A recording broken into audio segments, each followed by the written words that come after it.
Hello प्यारे बच्चों, कैसे हैं आप सब। आज हम स्टार्ट कर रहे हैं। स्टार्ट तो हम ऑलरेडी कर चुके हैं सेल चैप्टर को। तो आज हम अपने सेल चैप्टर का पार्ट 3 कवर कर रहे हैं, जिसमें हम मोस्ट प्रोबेबली कोशिश करेंगे कि हम अपना चैप्टर इस लेक्चर में कंप्लीट कर ले। ठीक है, तो स्टार्ट करते हैं राइबोसोम से। The protein factory. राइबोसोम यानी क्या है? एक प्रोटीन फैक्ट्री है। हमारी बॉडी का जो प्रोटीन होता है, हमारे सेल का जो प्रोटीन होता है, वो कहाँ बनता है? वो इसी राइबोसोम्स में बनता है। तो इसीलिए हम इसे प्रोटीन फैक्ट्री के नाम से भी जानते हैं। ठीक है, तो टाइनी स्ट्रक्चर है, बहुत ही छोटा सा स्ट्रक्चर है, जो कि साइटोप्लाज्म में भी मिल जाएगा और एंडोप्लाज्मिक रेटिकुलम के अंदर में भी मिल जाएगा। ये देखिए, ये क्या है?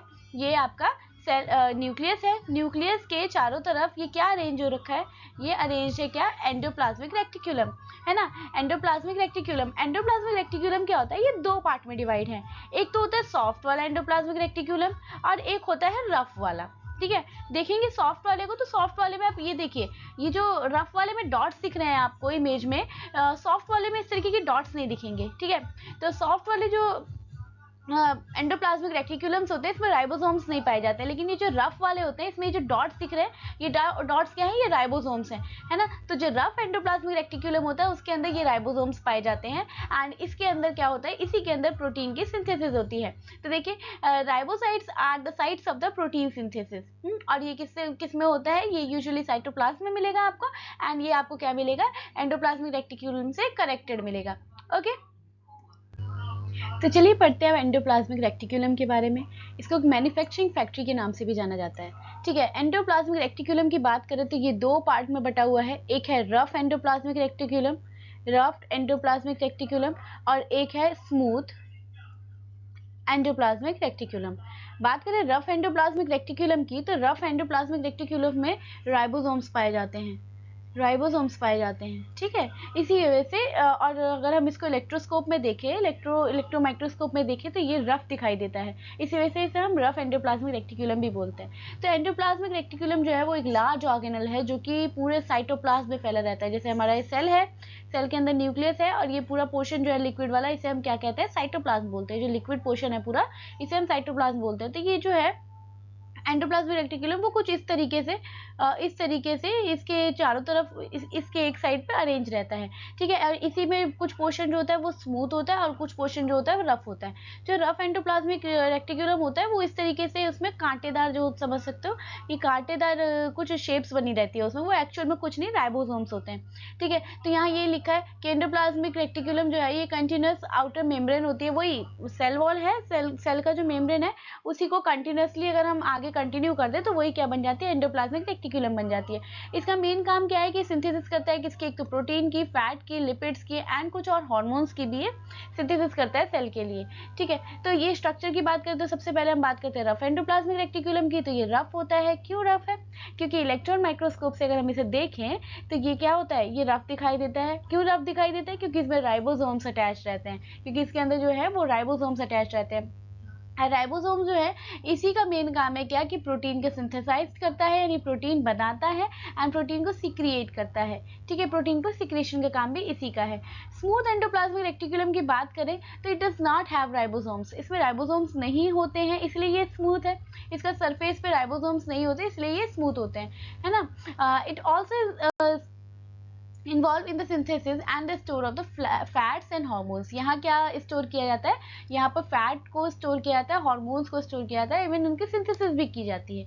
ठीक है, देन इसके बाद बात करते हैं नेक्स्ट गोल्गी अपर्चर की, है ना। ये तो हमने जो पढ़ा, तो ये रहा हमारा सेल से देखिए, सेल की ही मेम्ब्रेन को कंटिन्यू करके यहाँ पर जो बना है वो एंडोप्लाज्मिक रेटिकुलम बना है ना। जिसमें से देखिए, जो डॉट डॉट वाला है, ये रफ एंडोप्लाज्मिक रेटिकुलम है, और जो ये है, ये क्या है? स्मूथ एंडोप्लाज्मिक रेटिकुलम है। और ये जो डॉट डॉट है, इसको हम क्या बोलते हैं? राइबोसोम्स बोलते हैं, जो कि क्या है? प्रोटीन फैक्ट्री है ना। देन इसके बाद नेक्स्ट है क्या? Golgi aperture. गोल्गी अपर्चर की बात करें तो इट्स केयरफुली, जैसे कि आप डायग्राम देख सकते हैं, notice the stack of the flattened sac like structure. इसकी स्ट्रक्चर कैसी होती है? सेक लाइक स्ट्रक्चर होती है।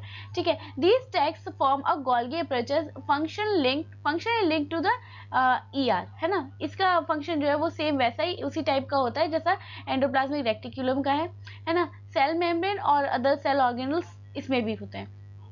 ठीक है, तो गोल्गी अपर्चर की बात करें तो एक्ट लाइक अ पोस्ट ऑफिस, ये पोस्ट ऑफिस की तरह काम करता है। हाँ, मेन इसका काम क्या है, पैकेजिंग करने का, शॉर्टिंग करने का काम है प्रोटीन्स की, है ना। Sort and package the protein and lipids into the vessel to transport and secretion और लाइसोसोम्स फॉर्मेशन। ये देखो, ये जो ऐसे ये जो गोले हैं, ये जो आपको सर्कल से दिख रहे हैं, ये क्या है, लाइसोसोम्स है। ये क्या है, लाइसोसोम्स है। तो ये गोल्गी अपर्चर का काम क्या होता है, जो उसने प्रोटीन बना के दे दिया, एंडोप्लाज्मिक रेटिकुलम के राइबोसोम्स ने जो प्रोटीन बना के दे दिया, लिपिड और फैट बना के दे दिया, ये उसकी पैकेजिंग का काम करता है, उसको ट्रांसपोर्ट कराता है एक जगह से दूसरी जगह। ठीक है, कौन, गोल्गी अपर्चर। ठीक है, ये क्या करता है, ट्रांसपोर्टेशन का काम करता है कुल मिला के। इसके अंदर लाइसोसोम्स पाए जाते हैं। अच्छा, लाइसोसोम्स को हम कुछ नाम से जानते हैं। इसको हम सुसाइड बैग के नाम से जानते हैं, सुसाइड बैग के नाम से जानते हैं, है ना। इसको हम गार्बेज के नाम से, गार्बेज बैग के नाम से भी जानते हैं, गार्बेज बैग के नाम से भी जानते हैं इसको, है ना। क्योंकि जितनी भी सेल्स होती है, जो डिस्ट्रॉय होती है सेल्स या कुछ भी, तो वो यहीं पर जाके स्टोर हो जाती है। ठीक है, देन इसके बाद बात करते हैं लाइसोसोम्स की। तो ये क्लीन अप सिस्टम लिखा भी है यहाँ पर। Cell produce the waste material and damage. जो सेल का वेस्ट मटेरियल होता है या डैमेज होता है ना, वो क्या होता है, वो एक्चुअल में यहीं पर आके कलेक्ट होता है। How does the cell prevent these waste, किस तरीके से सेल बच सकता है, वो क्या करता है, लाइसोसोम्स एक सिंगल मेम्ब्रेन बॉन्ड सेक फिल्ड है एंजाइम्स के साथ, वो क्या करता है, वो ब्रेक डाउन कर देता है अनवांटेड प्रोटीन्स को, प्रोटीन का वो पार्ट जिसकी जरूरत नहीं है, carbohydrate, fat and even cells के भी डैमेज पार्ट को वो अपने अंदर रिस्टोर करता है, उसको ब्रेक डाउन करता है, ताकि सेल जो है वो क्लीन रहे एंड हेल्दी रहे। इसलिए मैं इसको कहती हूँ कि इसे सुसाइड बैग के नाम से भी जाना जाता है, इसे गार्बेज बैग के नाम से भी जाना जाता है। क्योंकि ये क्या करता है, ये जो भी सेल का वेस्ट मटेरियल है, जो भी सेल का ऐसा पार्ट है जो सेल के लिए यूजलेस है, वो इस सारे पार्ट्स को अपने पास कलेक्ट करता है, उसको डिस्ट्रॉय कर देता है ना। The product form by the break down are release into the cytoplasm, and जैसे ही वो प्रोडक्ट जो उसको मिलता है वो उसको ब्रेक करता है, ब्रेक करके वापस साइटोप्लाज्म में रिलीज कर देता है, ताकि वो वापस से सेलुलर प्रोसेस में यूज किया जा सके। मतलब इस तरीके से रिलीज करता है कि सेल जो है वो उसको वापस अपनी एक्टिविटीज में ले ले। ठीक है, तो ये क्या है, लाइसोसोम्स है। तो हमने क्या पढ़ा, एंडोप्लाज्मिक रेटिकुलम में राइबोसोम्स पाए जा रहे हैं एंड गोल्गी अपर्चर में क्या पाए जा रहे हैं, लाइसोसोम्स पाए जा रहे हैं। ठीक है, तो गोल्गी अपर्चर में जो जहाँ पर हम बात करें एंडोप्लाज्मिक रेटिकुलम का, तो वहाँ पर जो सिंथेसिस हो रही है वो फैक्ट्री का काम कर रहा है ना। और फैक्ट्री से सामान क्या होता है, पैकेजिंग में जाता है। पहले फैक्ट्री में सामान चीजें जो है वो बनती हैं, है ना। तो जो राइबोसोम्स है या एंडोप्लाज्मिक रेटिकुलम जो है, उसका क्या काम है, वो क्या है, फैक्ट्री की तरह काम कर रहा है। तो वो क्या कर रहा है, सेल्स के प्रोटीन, लिपिड्स और कुछ एंजाइम्स को बना रहा है। एंड देन उसके बाद बात करें गोल्गी अपर्चर की, तो वो पैकेजिंग का काम कर रहा है। वो किसको पैकेज कर रहा है, वो प्रोटीन को, यही एंजाइम्स को, इन सबको क्या कर रहा है, पैकेजिंग का काम कर रहा है इसका, है ना। लेकिन इसके बाद जब पैकेजिंग हो रही है, तो शॉर्टिंग हो रही है, तो यहीं पर वेस्ट होगा। तो जो वेस्टेज होता है वो क्या होता है, वो लाइसोसोम्स के अंदर चला जाता है, जहाँ पर लाइसोसोम्स क्या होता है, उसको ब्रेक डाउन करता है, उसको तोड़ता है सिंपलर फॉर्म में, एंड ब्रेक करने के बाद वो उसको वापस से साइटोप्लाज्म में रिलीज कर देता है। इस फॉर्म में रिलीज करता है कि अब वो साइटोप्लाज्म की हेल्प से जो उसमें और ऑर्गेनल्स हैं, जो हमारे सेल के और ऑर्गेनल्स होते हैं, वो उसको यूज कर पाते हैं। ठीक है, इसके बाद बात करते हैं थ्रेड ऑफ क्यूरियोसिटी में। तो human sperm cell contains lysosomal enzymes. ठीक है, इसमें लाइसोसोमल एंजाइम पाए जाते हैं। When a sperm meet an egg, these enzyme help in break down the outer layer of the egg. तो ये जो एंजाइम्स होते हैं, जैसे ही एग से जो है फर्टिलाइजेशन के टाइम मिलता है, तो उस टाइम पे क्या होता है, जो आउटर लेयर होती है एग की, उसको ब्रेक करने का काम कौन करता है, यही करता है। ठीक है, लाइसोसोम्स करता है, and allowing the fertilization to take place, जिसकी वजह से फर्टिलाइजेशन हो पाती है। ठीक है, अब बात करते हैं नेक्स्ट सेल ऑर्गेनल की, जो कि माइटोकॉन्ड्रिया। इसको पावर हाउस बोला जाता है भैया, पावर हाउस है ये। ठीक है, सेल का पावर हाउस है ये mitochondria, power house of the cell. Because क्यों, क्योंकि जितनी भी एनर्जी है वो यहीं पर होगी, जितनी सेलुलर एक्टिविटीज के लिए जो भी एनर्जी चाहिए होती है, वो सारी यहीं पर स्टोर होती है ना। तो एक्चुअल में माइटोकॉन्ड्रियंस जो होते हैं, इसमें दो मेम्ब्रेन्स होती हैं। ठीक है, यहाँ पर दो मेम्ब्रेन होगी, इस तरीके से दो मेम्ब्रेन है। एक मेम्ब्रेन थोड़ी ऐसे एक्सटेंड होती रहती है, इस तरीके से एक्सटेंड होती रहती है, सो डैट की सरफेस एरिया थोड़ा सा जो है वो बढ़ जाए, है ना। और दूसरी मेम्ब्रेन तो आपको ये दिख ही रही है, तो इनर मेम्ब्रेन एंड ये वाली आउटर मेम्ब्रेन है। ठीक है, तो आउटर मेम्ब्रेन की बात करें तो ये स्मूथ होती है और पोरस होती है। पोरस होती है तो कुछ चीजों को अपने अंदर ट्रैवल करा लेती है। वहीं इनर मेम्ब्रेन की बात करें तो इनर मेम्ब्रेन देखिए, ये फिंगर लाइक स्ट्रक्चर फॉर्म कर रही है ना, फिंगर लाइक प्रोजेक्शन करती है, जिसे हम सिस्टे बोलते हैं, है ना। With which increase the surface area. मैंने अभी बोला कि वो क्या करता है, सरफेस एरिया को बढ़ा देता है। देखिए यहाँ सरफेस एरिया बढ़ गया, ताकि केमिकल रिएक्शन के लिए और ज्यादा जगह मिल जाए। ठीक है, माइटोकॉन्ड्रिया में ग्लूकोज और भी कुछ मॉलिक्यूल्स जो होते हैं वो ब्रोकन डाउन होते हैं, टूटते हैं, और क्या करते हैं, एनर्जी रिलीज करते हैं, है ना। During the process cellular respiration के टाइम पे क्या होता है, जो ग्लूकोज होता है वो यहीं पर ब्रेक होता है, ब्रेक करके एनर्जी रिलीज करता है, ठीक है। तो ये already study about it, the energy release is stored in the form of molecule called adenosine triphosphate, है ना, यानी एटीपी। अब ये जो एनर्जी रिलीज हुई है ये एक मॉलिक्यूल के फॉर्म में ऐसे ट्रैप हो जाती है। इस मॉलिक्यूल का नाम क्या होता है, एटीपी होता है। ये मॉलिक्यूल का नाम क्या होता है, एटीपी होता है ना। इसको हम एनर्जी करेंसी भी बोलते हैं। तो अगर हम सेल की एनर्जी करेंसी की बात करें तो वो क्या है, एटीपी है, यानी एडिनोसिन ट्राइफॉस्फेट। इसकी जो है एक तो इसकी फुल फॉर्म बहुत इंपॉर्टेंट है, ठीक है। तो ज्यादातर सेलुलर एक्टिविटीज जो है वो यहीं देखने को मिलती हैं। इसके बाद नेक्स्ट है प्लास्टिड। प्लास्टिड ये जो है ये सिर्फ प्लांट्स में पाए जाते हैं, ये एनिमल्स में नहीं पाए जाते, ये प्लांट सेल्स में पाए जाते हैं। एक्चुअल में इसके अंदर प्लांट का जो पिगमेंट होता है वो प्रेजेंट होता है, ठीक है। तो ये प्लास्टिड का स्ट्रक्चर है, क्लोरोप्लास्ट है। देखिए इसमें ये स्ट्रोमा है, ये राइबोसोम्स इसमें छोटे छोटे दिख रहे हैं, एंड प्लास्टिड का खुद का डीएनए होता है।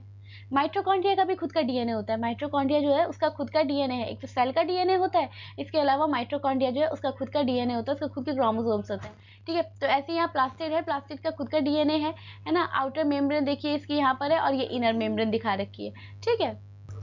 तो देखिए you have learn that the mitochondria provide the energy to the cell and that is come from the food, है ना। तो इस एनिमल्स जो है वो animals can obtain the food from the surrounding, और हमें पता है एनिमल्स फूड अपने आसपास के एरिया से लेते हैं। लेकिन बात करें प्लांट्स की, तो प्लांट्स अपना खाना कहाँ से लेते हैं, वो लेते हैं सनलाइट से, सनलाइट से लेते हैं। But where do the plant synthesis their food, पर वो बनाते कहाँ है अपना खाना, कहाँ से उनको एनर्जी मिलती है ताकि सेल की इतनी एक्टिविटीज हो पाती है ना। तो देखते हैं, plant use the special organelles called plastid. जिस तरीके से हमारे सेल्स में, एनिमल्स के सेल्स में माइटोकॉन्ड्रिया होता है, उस तरीके से प्लांट के सेल में प्लास्टिड होता है, ठीक है। तो यहाँ पर ही सारा क्या होता है, फूड सिंथेसिस होता है, एंड फूड की स्टोरिंग भी यही होती है, स्टोरेज भी यही होती है। तो you have learn the plant prepare their food by the process of photosynthesis. हम जानते ही हैं फोटोसिंथेसिस के प्रोसेस से ही प्लांट जो है वो खाना बनाता है अपना, सनलाइट के प्रेजेंस में। तो जो ग्रीन पिगमेंट होता है इसे हम क्या बोलते हैं, क्लोरोफिल बोलते हैं, जो कि क्लोरोप्लास्ट में प्रेजेंट रहता है। ये स्ट्रक्चर क्लोरोप्लास्ट का है, इसके अंदर क्या होता है, इसी के अंदर ग्रीन कलर का पिगमेंट होता है जिसे हम क्लोरोफिल बोलते हैं, ठीक है। तो chloroplast type of plastid, plastid का टाइप है, वो क्या करता है, सनलाइट को एब्जॉर्ब कर लेता है। क्लोरोफिल ही है जो सनलाइट को एब्जॉर्ब करता है, जिसकी वजह से खाना बन पाता है ना। तो chloroplast are the double membrane bound organelles like a mitochondria. Same mitochondria की अरेंजमेंट ही होती है इसमें, लेकिन यहाँ पे इसको क्या बोलते हैं, स्ट्रोमा बोलते हैं। inside the chloroplast a semi fluid substance called stroma, है ना। इसके अंदर एक जो फ्लूइड होता है उसको हम क्या बोलते हैं, स्ट्रोमा के नाम से जानते हैं। Within the stroma are the disc shape membrane, एक डिस्क शेप मेम्ब्रेन होती है इसके अंदर, विच कंटेन क्लोरोफिल, जिसके अंदर क्या होता है, क्लोरोफिल होती है। ये जो स्ट्रोमा है, स्ट्रोमा के अंदर जो है डिस्क, ये डिस्क शेप की दिख रही है ना, इसी के अंदर क्या होता है, क्लोरोफिल प्रेजेंट रहता है। Light energy absorb by them, तो इसी के थ्रू, भाई इसी के अंदर क्लोरोफिल है तो एनर्जी जो है वो किसके थ्रू, इसी के थ्रू एब्जॉर्ब की जाएगी।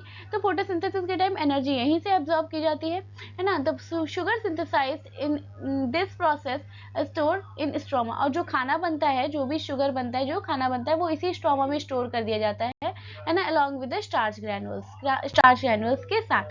तो माइटोकॉन्ड्रिया एंड प्लास्टिड, कुछ फीचर्स तो इसके सिमिलर है, जैसे दोनों ही क्या कर रहे हैं, दोनों ही एनर्जी को स्टोर करने का काम कर रहे हैं, एंड इवन दोनों को जो है एक तरीके से हम कह सकते हैं कि सेल जैसे पावर हाउस ऑफ सेल का, एनिमल सेल में पावर हाउस माइटोकॉन्ड्रिया, उसी तरीके से हम कह सकते हैं प्लास्टिड जो है वो यहाँ पर प्लांट सेल में पावर हाउस का काम करता है, ठीक है। तो they both have own DNA, इन दोनों का खुद का डीएनए है, खुद का राइबोसोम्स है। एक तो सेल का अपना राइबोसोम होगा, सेल का डीएनए होगा, लेकिन इसके अलावा ये माइटोकॉन्ड्रिया एंड प्लास्टिड, इन दोनों का खुद का डीएनए है एंड खुद का राइबोसोम्स है। तो ये अपना खुद का प्रोटीन बनाते हैं, है ना, इनको किसी की जरूरत नहीं है, ये खुद का प्रोटीन बनाते हैं। These characteristics suggest that the both mitochondria and plastid and evolutionary history share the evolutionary history, है ना, of the single celled organism.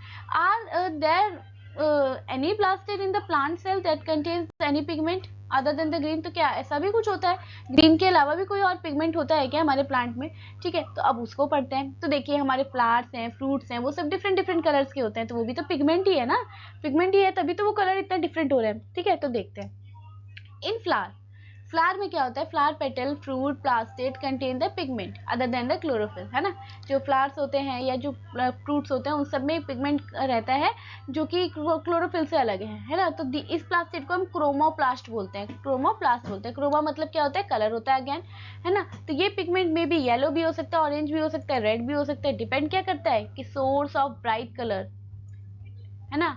क्या होता है, ये जो पिगमेंट्स है यही पिगमेंट्स है जिसकी वजह से जो फ्लावर होते हैं या फिर जो फ्रूट्स होते हैं उसके इतने इंटेंस कलर देखने को मिलते हैं। तो such bright colour help in attracting the pollinators for pollination. तो पॉलिनेटर्स वो जो इंसेक्ट्स होते हैं जो पॉलिनेशन करवाते हैं, जैसे बी, है ना। तो कलरफुल जब चीजें होती हैं तो बी या कोई भी पॉलिनेटर्स जो होते हैं वो अट्रैक्ट होते हैं बहुत अच्छे से, है ना, बहुत आसानी से अट्रैक्ट होते हैं। तो इसीलिए जो फ्लावर्स हैं उनका कलरफुल होना बहुत ज़रूरी है ताकि वो अट्रैक्ट हो और यहाँ पॉलिनेशन हो सके, ठीक है।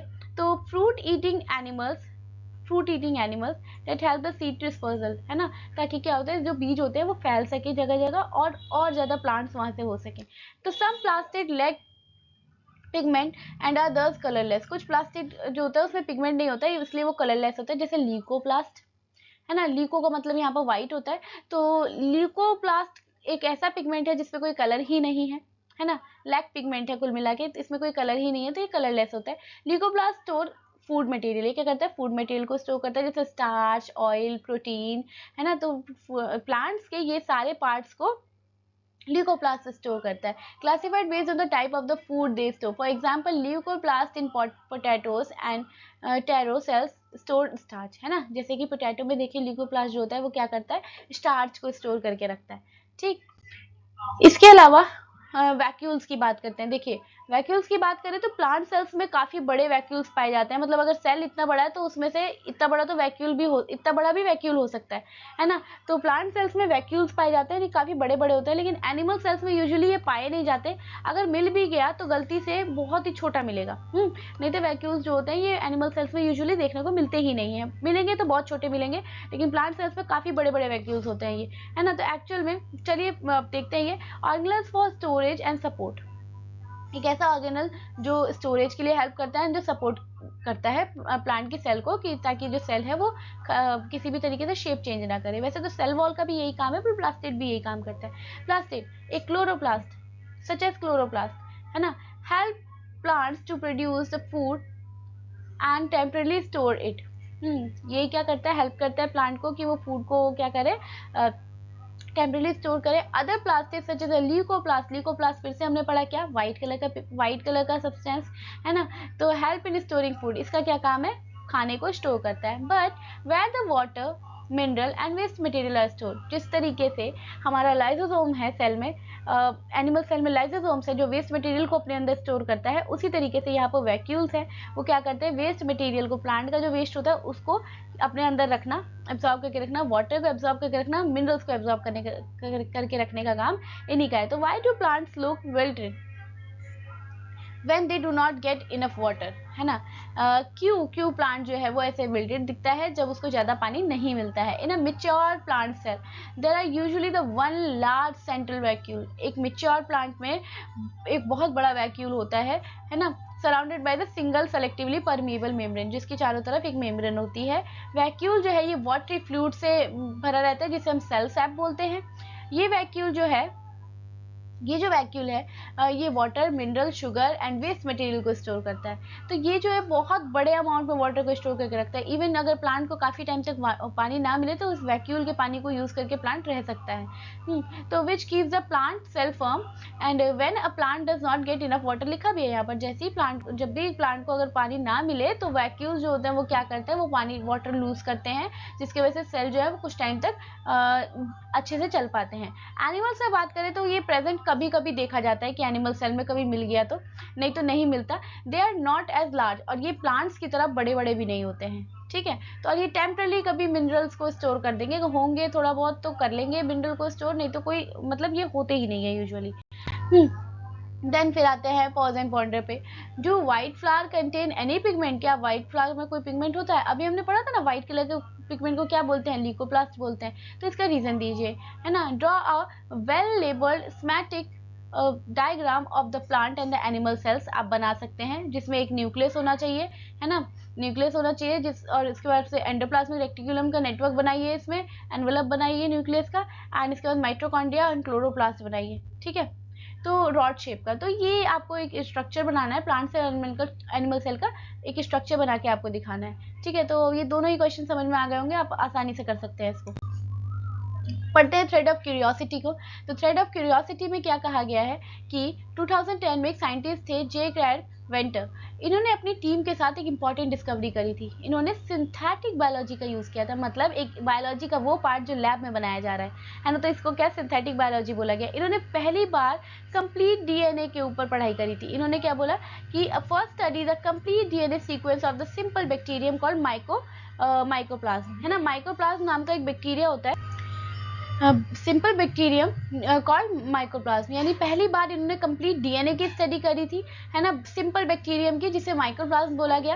एंड इसके बाद से माइकॉइड यूजिंग द कंप्यूटर प्रोग्रामिंग, इन्होंने किसके हेल्प से की थी, कंप्यूटर प्रोग्रामिंग के हेल्प से की थी।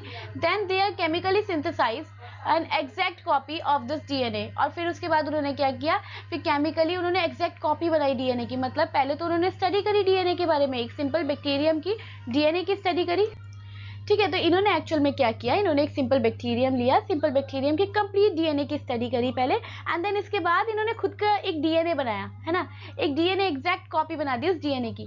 नेक्स्ट उन्होंने क्या किया, अब क्या करते हैं, वही बैक्टीरियम सेल लेते हैं और उसमें से क्या करते हैं, डीएनए रिमूव कर देते हैं, उस बैक्टीरियम सेल का डीएनए रिमूव करते हैं, एंड फिर उसके बाद बाकी सारी चीजें उसमें वैसे ही रहने देते हैं, एंड जो इन्होंने लैब में डीएनए बनाया था उस डीएनए को ये क्या करते हैं, इंसर्ट कर देते हैं, वो जो डीएनए था उसको इंसर्ट कर देते हैं सेल के अंदर, है ना। इसके बाद उन्होंने क्या किया, देखा कि सेल जो है वो ग्रो हो रहा है बहुत अच्छे से, एंड डिवाइड भी हो रहा है, ठीक है। मतलब जो जो इंस्ट्रक्शंस उन्होंने उस डीएनए सेल को दिए थे, जो उन्होंने बनाया था, वो सारे इंस्ट्रक्शंस को वो सेल फॉलो कर रहा था। इससे ये एक बात समझ में आई कि डीएनए जो है वो भी स्ट्रक्चर एंड एक्टिविटी को कंट्रोल करता है, सेल की, सेल के स्ट्रक्चर या सेल की एक्टिविटी को डीएनए भी कंट्रोल करता है। However, scientist did not create and complete new cell, scientist ने वैसे देखा जाए तो एक नया सेल नहीं बनाया, नया सेल नहीं बना पाए वो, लेकिन हाँ डीएनए बना के एक तो स्टडी करी ली, तो ओनली डीएनए वो सिंथेसाइज, सिर्फ डीएनए बनाया गया, अदर पार्ट जो है वो ऑलरेडी जो पहले वाले सेल थे उसी से लिया गया था, ठीक है। तो बात करते हैं अब कि how to normal cell grow and divide, कि किस तरीके से एक नॉर्मल सेल ग्रो होती है एंड डिवाइड होती है, ठीक है। तो देखिए, जैसे कि अगर हम बात करें अपने स्किन की, तो स्किन पे एक छोटा सा कट भी लग जाता है, तो थोड़े दिन बाद हम क्या देख सकते हैं, थोड़ी देर बाद ही देख लेंगे कि उसमें पहले क्या होता है कि जो ब्लड निकल रहा था वो ब्लड धीरे धीरे क्लॉट होना स्टार्ट हो जाता है। देन उसके बाद हम कुछ दिन बाद देखेंगे कि वो जो स्किन है वो पूरी वहां से हील हो चुकी है ना। तो ऐसा कैसे हो गया। वहीं दूसरी जगह बात करें कि अगर हमारे जैसे हेयर फॉल होता है, हेयर फॉल होता है तो जो बाल गिर गए, ऐसा तो नहीं कि वो कभी आते ही नहीं है, ऐसा होता तो फिर तो सब गंजे ही हो जाते, है ना। तो क्या है, वो होता क्या है उस कंडीशन में कि हेयर फॉल होता है, जैसे ही वो गिरता है वहां पर एक नया बाल वहां पर वापस आ जाता है ना। तो ऐसा कैसे होता है, ऐसा कैसे हो सकता है ना, हाउ डज दिस हैपन। तो देखिए, ऐसा इसलिए होता है बिकॉज सेल जो होती है, बिकॉज जो सेल है हमारी बॉडी में वो ग्रो करती है, डिवाइड करती है to replace the old dead and damage cell, है ना। कि हमारी जो बॉडी में सेल होता है वो ग्रो भी करती हैं, वो खुद को तोड़ के नए सेल्स भी बनाती हैं, खुद को डिवाइड भी करती हैं, जैसे, और जो पुराने सेल्स होते हैं वो डेड भी हो जाते हैं, डैमेज हो जाते हैं, उसकी जगह नई सेल्स भी आती हैं। तो जैसे ही हमारी बॉडी ग्रो करती है, तो ऐसा नहीं है कि सेल बड़े हो जाते हैं, नहीं, ऐसा नहीं होता कि सिर्फ और सिर्फ सेल ही बड़े होते जा रहे हैं, बहुत बड़े होते हैं, नहीं, सिर्फ सेल खाली बड़े ही नहीं होते, सेल ग्रो के साथ साथ वो क्या करते हैं, खुद को डिवाइड भी करते हैं। Grow only up to the certain size, कुछ ही साइज तक तो सेल बड़ा हो सकता है, उसके बाद फिर सेल क्या करता है, डिवाइड होना स्टार्ट कर देता है, ताकि कुछ नए सेल्स को बनाया जा सके, है ना। तो let us study the freshly growing root tip of an onion and to understand the how cell divide. अब चलिए पढ़ते हैं इसके ऊपर एक एक्सपेरिमेंट को। तो अभी हमने पीछे जो डायग्राम देखा था, इस तरीके का एक जार है, इस जार के अंदर क्या किया है, इन्होंने वाटर डाल दिया है, ऐसे वाटर डाल दिया है, एंड फिर अनियन लेके अनियन को इसके ऊपर ऐसे रख दिया है ना। डायग्राम पे मत जाना, समझने की कोशिश करना। एंड ये डायग्राम ये अनियन का क्या है, बल्ब है, उसकी रूट जो उसके बल्ब होते हैं वो है, उसके बल्ब के जो हेयर होते हैं वो है ये, ठीक है। तो पहले देखिए इसमें क्या लिखा है कि पहले तो जार लो, उसमें प्लेन वाटर डाल दो, एंड उसके बाद अनियन का जो बल्ब है उसको जार में रख दो इस तरीके से कि जो उसका रूट है वो पानी के अंदर इमर्ज हो जाए, है ना। इस तरीके से रखो अनियन को कि जो रूट है वो पानी के अंदर इस तरीके से इमर्ज हो जाए, ठीक। इसके बाद क्या करना है आपको, 5 से 6 दिन तक, लगभग 5 to 6 days आप इसको ऐसे ही छोड़ दीजिए, और आपको क्या ऑब्जर्वेशन मिलेगी, क्या रूट ग्रो होगी, बिल्कुल होगी। वो रूट जो है वो क्या करेगी, ग्रो करने लगेगी। अब जब वो रूट ग्रो करेगी तो क्या करना है आपको, 2 to 3 सेंटीमीटर का उसमें से रूट जो है वो कट कर लेना है। जो फ्रेशली रूट ग्रो हुई है उसमें से 2 to 3 सेंटीमीटर कट कर लो। कट करने के बाद आप क्या करोगे, उसमें एक फ्रेशली प्रिपेयर्ड एसीटो अल्कोहल में डालेंगे। अब ये क्या है, ये है क्या, glacial acetic acid plus ethanol. चलिए, acetic acid means CH3COOH, acetic acid plus इसमें क्या डालना है, इथेनॉल, CH3CH2OH। ठीक है, ये क्या है, ये फॉर्मूला है टोटल, जिस फॉर्मूले में हमें क्या करना है, अपने इस अनियन बल्ब के रूट को डालना है। तो इसके बाद इसका रेशियो भी दे रखा है, रेशियो दिया हुआ है 1:3, यानी ग्लेशियल एसिटिक एसिड 1 लेना है। तो अगर ग्लेशियल एसिटिक एसिड का 1 पार्ट लेंगे तो इसका कितना लेंगे, इसका हम 3 पार्ट ले लेंगे। नहीं समझ में आया, समझो। अगर मान लो कि एक 100 ml का मुझे सॉल्यूशन बनाना है ना, अगर मैं मान लूँ कि 100 ml का सॉल्यूशन बनाना है तो इट मीन्स मैं क्या करूंगी, इसमें क्या बोला है कि 1 रेशियो जो है 1x क्या करना है, हमें एसिटिक एसिड लेना है, एंड 3x क्या करना है, हमें अल्कोहल लेना है। तो ये टोटल कितना हो गया, 4x is equal to 100 ml, है ना। x इज इक्वल टू कितना हो जाएगा, 25, कट करोगे तो 25 आ जाएगा, है ना। तो 25 ml, यानी हमें क्या करना है, एसिटिक एसिड जो है वो कितना लेना है। अगर हम एसिटिक एसिड 25 ml लेते हैं, अगर हम ग्लेशियल एसिटिक एसिड, जो ग्लेशियल एसिटिक एसिड है उसे अगर हम 25 ml लेते हैं, ACID है ना, लेते हैं, तो हमें क्या करना पड़ेगा, हमें बाकी वाला पार्ट जो है वो कितना लेना पड़ेगा, वो लेना पड़ेगा 75 ml। जैसे कि हम बात करें 3x था ना, तो यानी 3 × 25 कितना हो गया, 75 ही तो हुआ। तो हमें क्या करना है, हमें इथेनॉल जो है वो 75 लेना पड़ेगा। अब समझ गए होंगे रेशियो का मतलब क्या है। अगर हमें एक 100 ml का सॉल्यूशन बनाना है और वो रेशियो क्या दे रखा है, 1:3 दे रखा है, तो इट मीन्स हम 25 ml ग्लेशियल एसिटिक एसिड लेंगे एंड 75 ml हम इथेनॉल लेंगे। तो आपको जितने भी ml का सॉल्यूशन बनाना हो वो टोटल ml यहाँ लिखिएगा, एंड इसका रेशियो तो यहाँ एज इट इज यही आ जाएगा, एंड देन सॉल्व करेंगे तो आपको पता लग जाएगा कि क्या आपको कितने ml लेना है। एंड उसके बाद क्या करना है, हमने वो जो रूट जो हमने रूट कट किया था 2 to 3 सेंटीमीटर का, हम क्या करेंगे, उसे इस एसीटो अल्कोहल के सॉल्यूशन में 24 आवर्स तक छोड़ देंगे, है ना, एंड देन ट्रांसफर देम। इसके बाद क्या करेंगे, हम उसको ट्रांसफर कर देंगे 70% इथेनॉल में, है ना, 70% इथेनॉल में प्रिजर्व करने के लिए, कि जो भी हमने बनाया उसको प्रिजर्व रखने के लिए, ये एज अ प्रिजर्वेटिव यूज होगा, तो प्रिजर्व करने के लिए हम इसे छोड़ देंगे। इसके बाद क्या है, फिर हम 1 to 2 प्रिजर्व रूट लेंगे, उसमें से जो रूट्स थी उसमें से निकाला है, एंड देन उसको क्या करेंगे, वाटर में डालेंगे, अगेन वाटर से वॉश करेंगे, है ना। वॉश करने के बाद क्या होगा, हम उसे क्लीन साइड पे रखेंगे। चलिए, अभी तक क्या हुआ, पहले हमने क्या किया, अनियन बल्ब लिया, अनियन बल्ब को हमने किस में रखा, हमने उसको वाटर में रखा, वाटर में इस साइड से रखा कि जो उसकी जो रूट्स है वो वाटर में इमर्ज हो, वो वाटर में डूबे, ताकि जो रूट्स हैं वो क्या हो, वो बढ़ने लगे। जैसे ही हमने रखा उसको 5 से 6 दिन तक हमने फील किया कि इसकी जो रूट्स है वो बढ़ गई हैं, तो जो बड़ी है रूट, हम उसको 2 to 3 सेंटीमीटर के अराउंड कट करेंगे, एंड उसको क्या करेंगे, हम एक फ्रेशली प्रिपेयर्ड एसीटो अल्कोहल में डाल देंगे, है ना। एसीटो अल्कोहल का मतलब क्या है, glacial acetic acid plus ethanol, इसके सॉल्यूशन में डाल देंगे। एंड डालने के बाद क्या करना है, 24 आवर्स तक फिर छोड़ दो, है ना, 24 आवर्स तक फिर छोड़ दो, एंड देन जब आपने छोड़ा उसके बाद से आप 24 आवर्स के बाद उसमें से रूट निकालो।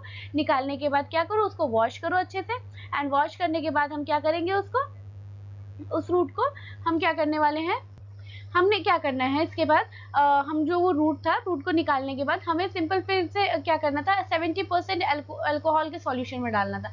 अब जब 70% अल्कोहल के सॉल्यूशन में डाल देंगे, है, तो डालने के बाद इसने क्या, इतना तो समझ में आ गया क्या था। फिर इसने बोला कि उसमें से फिर 2-3 रूट्स ऐसे निकालो और उसको क्लीन कर लो वाटर से। उसको क्लीन करके उसको क्या करो, जो स्लाइड होती है ना इस तरीके की, ये स्लाइड होती है, इस स्लाइड पे उसको रख लो, उसको ऐसे ऐसे करके स्लाइड पे रख लिया। अब जो ये स्लाइड पे जो हमने रूट्स को रखा, उसके बाद क्या बोल रही है कि कुछ ड्रॉप्स HCl के डालो, डाइल्यूट HCl के कुछ ड्रॉप डालो, एक ड्रॉप डाल दो, एक ड्रॉप डाइल्यूट HCl का डाल दो इस पे, है ना, ताकि जो रूट्स है वो क्या हो जाए, सॉफ्ट हो जाए, जो रूट है वो क्या हो जाए, सॉफ्ट हो जाए। इसके बाद से रूट जो है वो 10 से 15 मिनट तक उसको उसी में छोड़ दो। फिर 2 to 3 ड्रॉप एसीटो कैरामाइल स्टेन डालना है आपको। अब ये कैरामाइल एसिटिक एसिड क्या है, एसिटो कैरामाइल क्या है, तो एक्चुअल में देखिए, कैरामाइल तो एक स्टेन होता है, ये एक स्टेन है, कौन से कलर का, ये रेड कलर का स्टेन है, रेड स्टेन है ये। और एक्चुअल में ये एसिटो लिखा हुआ है, एसिटो मीन्स इसमें एसिटिक एसिड भी है, तो यानी एक रेड कलर के एसिटिक एसिड भी है, है ना। यानी इसका मतलब क्या करना है, हमें जो रेड कलर का स्टेन है, जो कैरामाइन स्टेन है, हम क्या करेंगे, उसमें हम कुछ ड्रॉप एसिटिक एसिड की डालेंगे। ये एक्चुअल में 45% एसिटिक एसिड अगर हम रेड स्टेन में डालते हैं तो ये सॉल्यूशन, इसको हम क्या कहेंगे, एसिटोकैरामाइन बोलेंगे। एसिटोकैरामाइन का मतलब क्या है, 45% एसिटिक एसिड को हम क्या करते हैं, रेड स्टेन में डालते हैं, कैरामाइन में डालते हैं। रेड स्टेन का मतलब क्या है, यहाँ पर कैरामाइन है, ठीक है, कैरामाइन है, ठीक है। तो क्या करते हैं हम, 45% एसिटिक एसिड को हम कैरामाइन में डालते हैं, तो जो बन के आता है उसे हम क्या कहते हैं, एसिटोकैरामाइन स्टेन बोलते हैं। तो कुछ ड्रॉप्स आपको इसके डालने हैं। इसके बाद से फिर से leave the slide for the 10 to 15 minutes, छोड़ दो। उसके बाद से फिर उसको हल्का सा गर्म करो, स्पिरिट लैम्प के ऊपर थोड़ा बहुत गर्म करो, बिल्कुल हल्का सा, बहुत ध्यान से, है ना। फिर उसके बाद क्या करेंगे, cut the tip portion of the root के ऊपर का पोर्शन कट करो स्लाइड पे, एंड उसके ऊपर कवर लगा दो।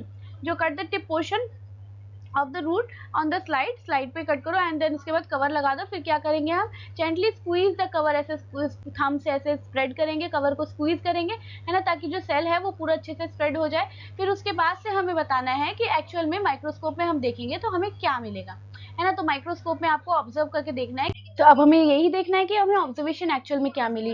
Do you observe the cell of the onion root tip, क्या आपको सेल दिखी, are they similar in structure, क्या ये सही में सिमिलर थी, वैसी ही थी स्ट्रक्चर जैसे पहले हमें दिखी थी, ठीक है, जैसे हमने इससे पहले की एक्टिविटी में स्लाइड्स देखी थी, क्या ये वैसी ही स्ट्रक्चर दिखी थी, है ना। Do you find any structural differences in the cell, क्या सेल में कुछ और अलग दिखा आपको, अगर दिखा तो बताइए क्या, है ना। तो this is because the cell of the growing tip of the root of the onion divide continuously, क्योंकि हुआ क्या, जो रूट्स थी, रूट की सेल कंटिन्यूसली ऐसे ऐसे डिवाइड हो रही थी, है ना। जैसे हमने उसे वाटर में डाला तो रूट जो है वो कंटिन्यूसली क्या हो रही थी, डिवाइड हो रही थी, तभी तो रूट की फॉर्मेशन हो रही है ना।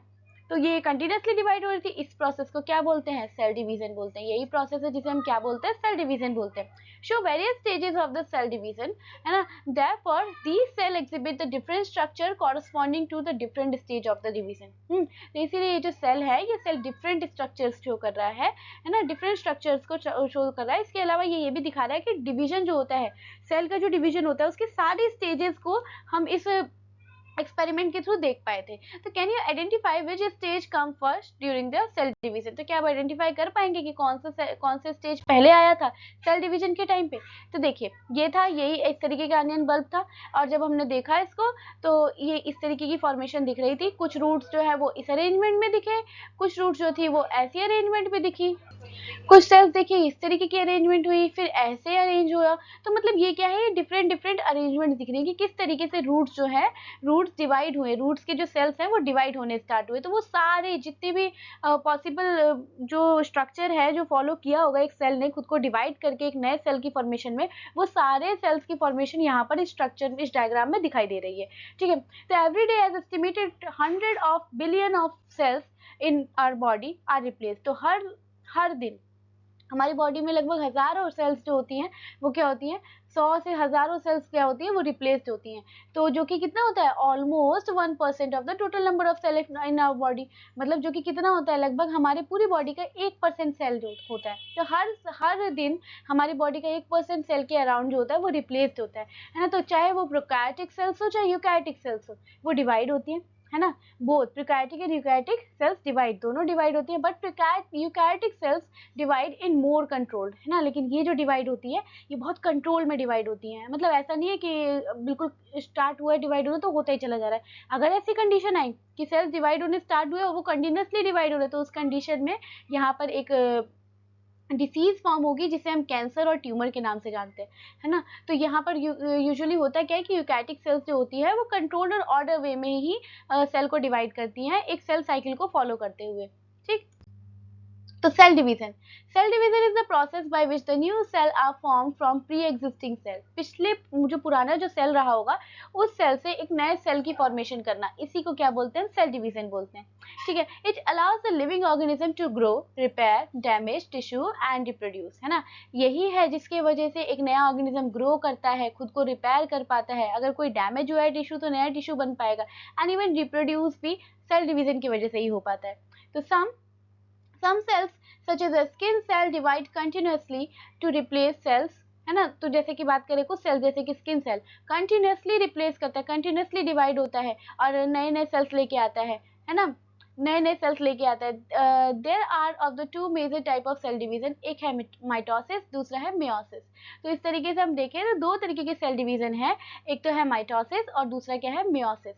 बात करें माइटोसिस की, तो mitosis is an important for the normal growth, repair, maintenance, asexual reproduction, while meiosis is the important for the sexual reproduction of the creation of the genetic diversity। बात करें माइटोसिस की, तो माइटोसिस क्यों important है, क्योंकि normal अगर growth की बात करें, रिपेयरिंग की बात करें, मेंटेनेंस की बात करें एंड असेक्सुअल रिप्रोडक्शन की बात करें, तो ये क्या है, माइटोसिस इंपॉर्टेंट है वहाँ पर। लेकिन मियोसिस में क्या होता है, यहाँ पर सेक्सुअल रिप्रोडक्शन देखा जाता है एंड जेनेटिक डाइवर्सिटी जहाँ पर होगी वहाँ पर जो हो रहा होगा वो क्या हो रहा होगा, मियोसिस हो रहा होगा। ठीक है, तो चलिए अब यहाँ से हम स्टार्ट करते हैं माइटोसिस एंड मियोसिस के बारे में पढ़ना, है ना। तो पहले देखिए माइटोसिस का ही डायग्राम है, ये सेल है और ये किस तरीके से दो आइडेंटिकल बॉडी में ही कन्वर्ट हुई है, मतलब जो बॉडी स्प्लिट होके जो नई बॉडी बनी है वो भी बिल्कुल आइडेंटिकल है पुराने वाली की जैसी।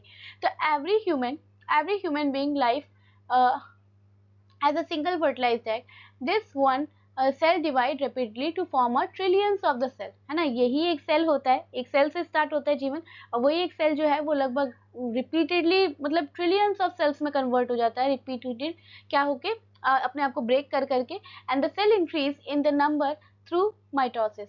तो सेल क्या करता है, सेल का जो नंबर इंक्रीज होता है वो माइटोसिस प्रोसेस से इंक्रीज होता है, which is the most common type of the cell division. सबसे कॉमन अगर कोई सेल डिवीजन का टाइप है तो वो माइटोसिस है। ठीक है, एंड माइटोसिस में क्या होता है, नंबर ऑफ सेल्स जो है वो डिवाइड होती हैं। तो mitosis produce two genetically identical daughters. देखो माइटोसिस में क्या हो रहा है, दो डॉटर्स फॉर्म हो रही है लेकिन आइडेंटिकल है, जैसा पेरेंट था वैसे ही दोनों सेल्स निकल के आई हैं। जो सेल्स है वो एज इट इज, जो जितने भी फीचर्स हैं वो सारे एज इट इज बन के आए हैं। तो यहाँ यही दिख रहा है कि mitosis produce two genetically identical daughter cell from one parent, एक ही पेरेंट से दो आइडेंटिकल डॉटर सेल आएंगी। ठीक है, each new cell get the same DNA, हर नए सेल को सेम डीएनए मिलने वाला है and same number of chromosomes भी मिलने वाले हैं जितने उसके पेरेंट्स के पास थे।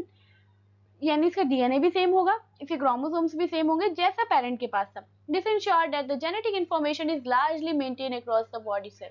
तो इससे एक चीज तो है कि जो जेनेटिक मटेरियल है ना वो बहुत अच्छे से मेंटेन्ड है, क्योंकि जो जैसा पेरेंट था as it is body I, and दो बॉडी आई, दो डॉटर सेल आई, और दोनों सेम टू सेम दिखने में भी वैसे ही है जैसे उसकी जैसे उसका पेरेंट था, एंड पेरेंट भी यहाँ सिंगल है। ठीक है, तो ये प्रोसेस क्या है, माइटोसिस है। लेकिन अब बात करें मियोसिस की, चलिए। तो मियोसिस देखिए, एक ऐसा process that produce gametes and occur only in the cell of reproductive organ। ठीक है, मियोसिस का मतलब क्या है, ऐसा सेल डिवीजन जो कि सिर्फ गैमेट्स में प्रोड्यूस, जो कि क्या करता है, गैमेट्स प्रोड्यूस करता है, गैमेट्स को प्रोड्यूस करता है, एंड जो कि क्या करते हैं, सिर्फ और सिर्फ रिप्रोडक्टिव ऑर्गन के सेल्स में ही होता है। जो किसमें होता है, रिप्रोडक्टिव ऑर्गन सेल्स में ही होता है।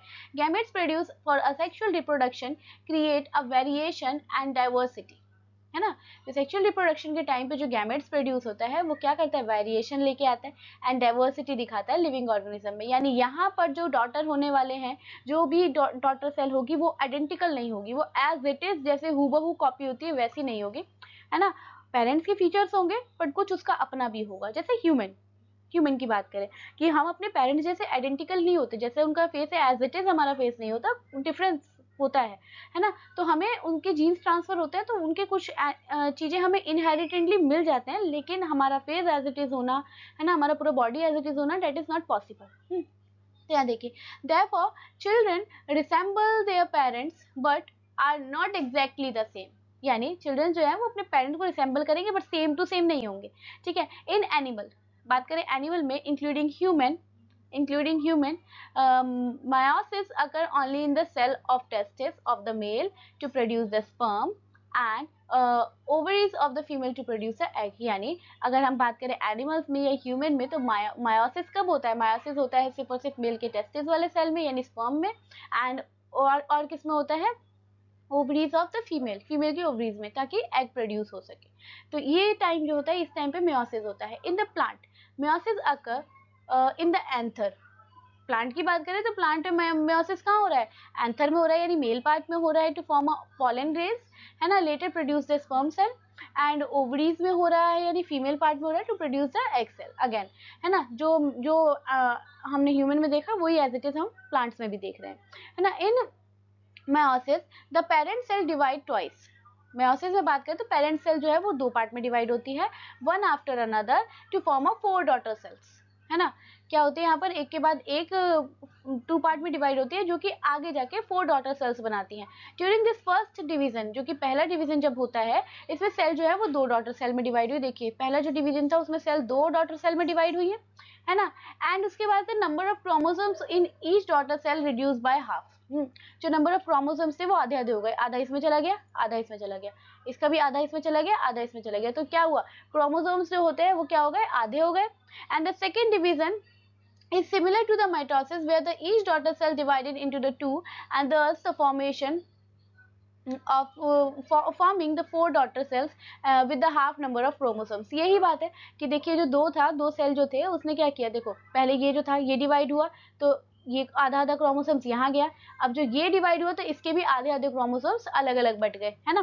तो as the result each gametes has the half number of DNA compare to the parent cell. हर गैमेट्स के पास पेरेंट्स के अकॉर्डिंग डीएनए कितना था, डीएनए के जो नंबर्स थे यानी क्रोमोसोम्स के जो नंबर थे वो आधे पहुंचे।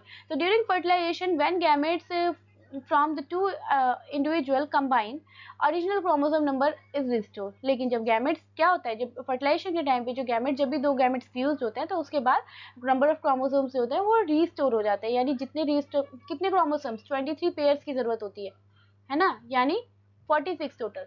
ठीक है, तो 46 क्रोमोसोम्स जो है वो क्या होते हैं, रिस्टोर हो जाते हैं।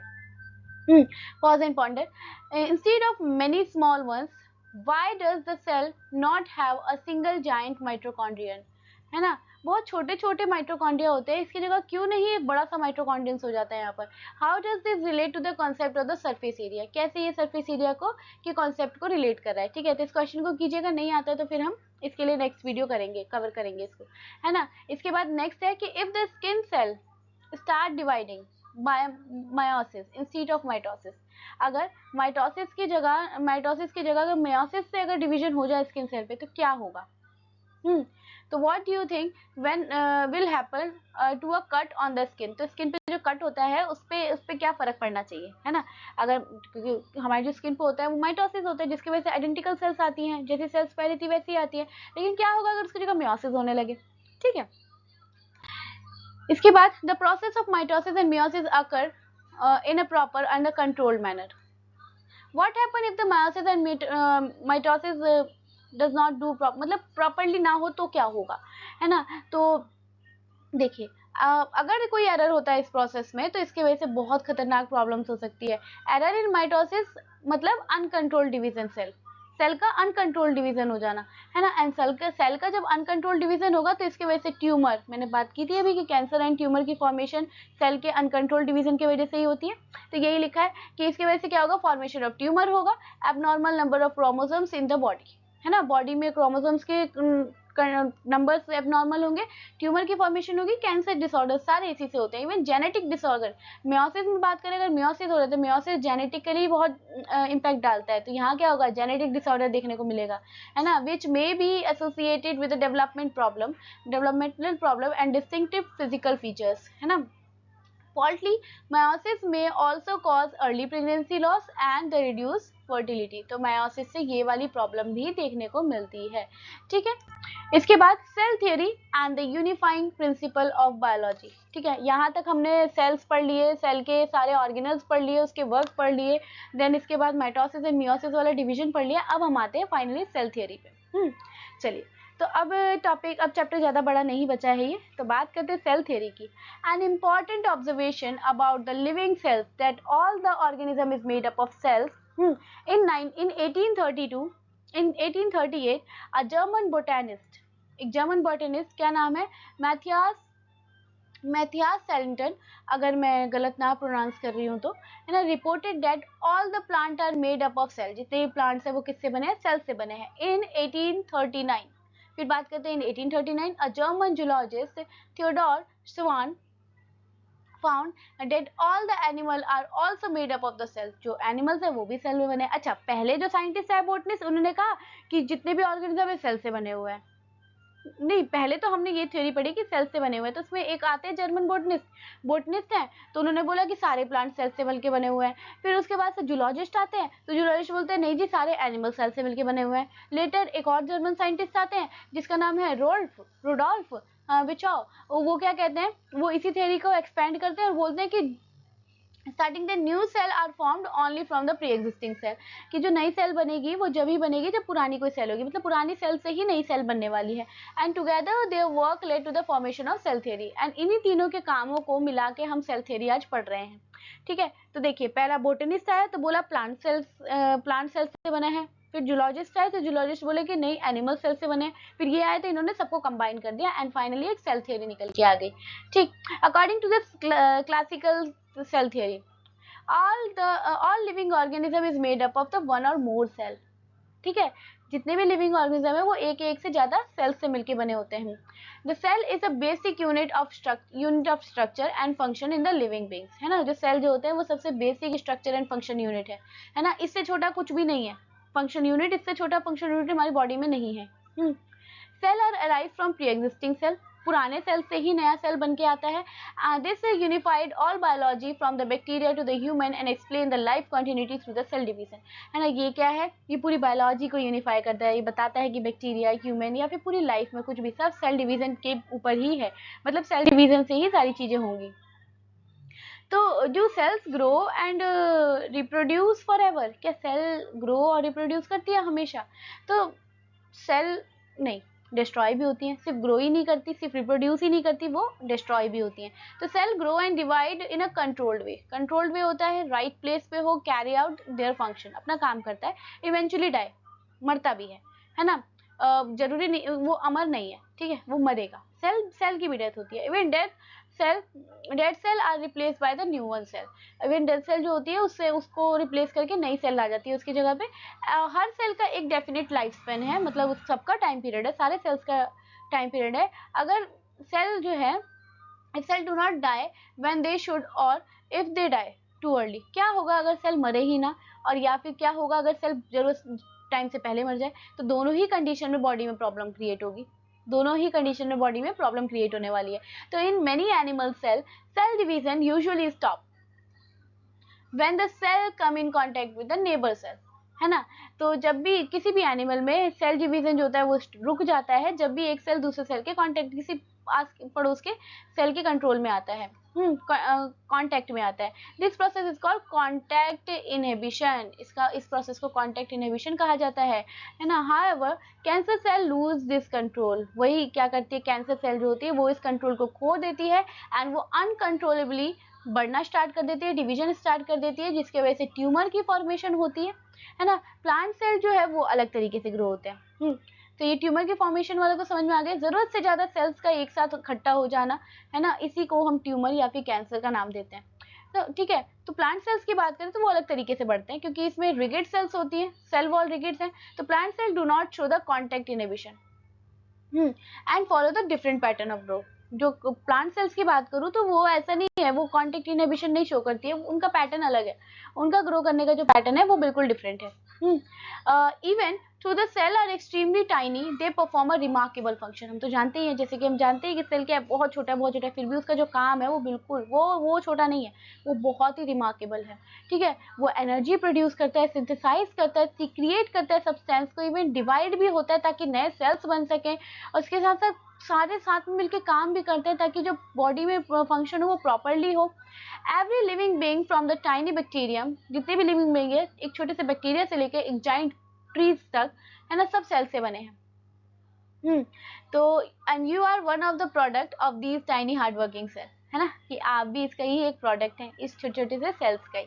ठीक, तो ready to go beyond, how do cell monitor their growth to maintain a balance. किस तरीके से सेल जो है वो अपनी ग्रोथ को देखते हैं, मॉनिटर करते हैं कि इससे ज़्यादा नहीं बढ़ना, और बैलेंस को मेंटेन करते हैं। Cell also have a natural way of dying to maintain the balance. इसके अलावा सेल के अंदर ये भी है कि वो खुद को मतलब सेल जो है वो नष्ट हो जाए ताकि बैलेंस बना रहे। तो प्रोग्राम सेल डेथ, PCD, है ना, full form, is a genetically regulated and organized process of selective cell destruction, है ना, ये एक ऑर्गेनाइज्ड प्रोसेस है जिसमें किस तरीके से सेल जो है किस सेल को सेलेक्ट करना है कि इसका डिस्ट्रक्शन होना जरूरी है ना, essential for the normal development, cellular quality control and immune function, जो कि बहुत ज़रूरी है नॉर्मल डेवलपमेंट के लिए, सेलुलर क्वालिटी कंट्रोल के लिए एंड इम्यून फंक्शन के लिए। व्हेन एन एम्ब्रियो डेवलप, जैसे जब एम्ब्रियो डेवलप होता है तो PCD help form finger by eliminating the cell between digits, है ना। तो इसमें क्या होता है, जो पीसीडी होता है वही फिंगर्स बनाने में हेल्प करता है। कैसे? सेल को डिजिट्स में एलिमिनेट करने में। Without it we would have webbed hand, अगर ये ना होता तो हमारे हाथ जो होते हैं वो बिना फिंगर्स के होते, ठीक है। तो exploring the different way by which a cell maintain themself, ठीक है। तो समझ गए। तो प्रोग्राम सेल डेथ का मतलब ये एक ऐसा प्रोसेस है, इसी प्रोसेस से हमारे ये फिंगर्स बनते हैं, नहीं तो हमारे फिंगर्स ही नहीं होते, ठीक। Thread of curiosity, thread of curiosity बात करें। थ्रेड ऑफ क्यूरियोसिटी की बात करें तो how do cancer cell grow and spread, किस तरीके से कैंसर सेल ग्रो होती है और स्प्रेड होती है। Normal cell grow as and die, normal cell जो होती है वो बढ़ती हैं, फिर कुछ टाइम तक रहती भी है, फिर जैसी उनकी एज होती है तो वो मर भी जाती हैं, है ना। एक कंट्रोल्ड मैनर में होता है ये सब काम। लेकिन कभी कभी ऐसा होता है कि सिस्टम ब्रेक डाउन हो जाता है, एबनॉर्मल सेल स्टार्ट हो जाते हैं ग्रो करने एंड डिवाइड होना स्टार्ट हो जाते हैं अनकंट्रोलेबली, जो कि मैं अभी तक बता रही हूँ कि कभी कभी ऐसा होता है कि सेल जो होते हैं वो अनकंट्रोलेबल वे में क्या करते हैं, डिवाइड होना स्टार्ट कर देते हैं, जिसकी वजह से फॉर्मेशन किसकी होती है, ट्यूमर की फॉर्मेशन होती है, जिसकी वजह से ट्यूमर की फॉर्मेशन होती है, which may be the benign and the और मैलिग्नेंट, है ना। Cancerous tumour can invade nearby tissue, जो कैंसर ट्यूमर होती है वो क्या करती है, आसपास की जितनी टिश्यूज होती है सब पे अटैक करती हैं, इवन स्प्रेड कर देती है बॉडी के अलग अलग पार्ट में, है ना, और ताकि नए ट्यूमर्स भी और बन सके, ठीक। तो ये था थ्रेड ऑफ क्यूरियोसिटी, जिसमें बताया गया कि कैंसर एंड ट्यूमर किस तरीके से बनता है। तो आई होप आपको ये लेक्चर समझ में आया होगा, इसके सारे टॉपिक्स क्लियर हुए होंगे। तो आज हमारा ये चैप्टर भी खत्म हो गया और ये टोटल 3 पार्ट्स में डिवाइड हुआ, part 1, part 2 and part 3, 3 parts में डिवाइड हुआ, है ना। अब इसमें कोई भी किसी भी तरीके का डाउट हो तो आप कमेंट सेक्शन में पूछिएगा मुझसे, मैं उस डाउट को बिल्कुल क्लियर करूंगी अपने जो भी नेक्स्ट लेक्चर होगा उसमें, है ना। कमेंट पे भी रिप्लाई करूंगी मैं उसका, उसके अलावा मैं आपको नेक्स्ट लेक्चर में उसका वो टॉपिक क्लियर कर ही दूंगी। तो आई होप आपको ये वीडियो समझ में आई हो। आप अपने फ्रेंड्स को शेयर कीजिए, चैनल को लाइक कीजिए, सब्सक्राइब कीजिए, ताकि आपको ऐसी ही वीडियोस, इंफॉर्मेटिव वीडियोस मिलती रहें। एंड आपको अगर चाहिए कि नहीं इस टॉपिक पे, इस चैप्टर पे अगर हमें वीडियो चाहिए तो आप मुझे वो भी बताइए, मैं उस चैप्टर पे डेफिनेटली आपके लिए वीडियो लेके आऊँगी। तो पढ़ते रहिए एंड तब तक के लिए bye bye and take care.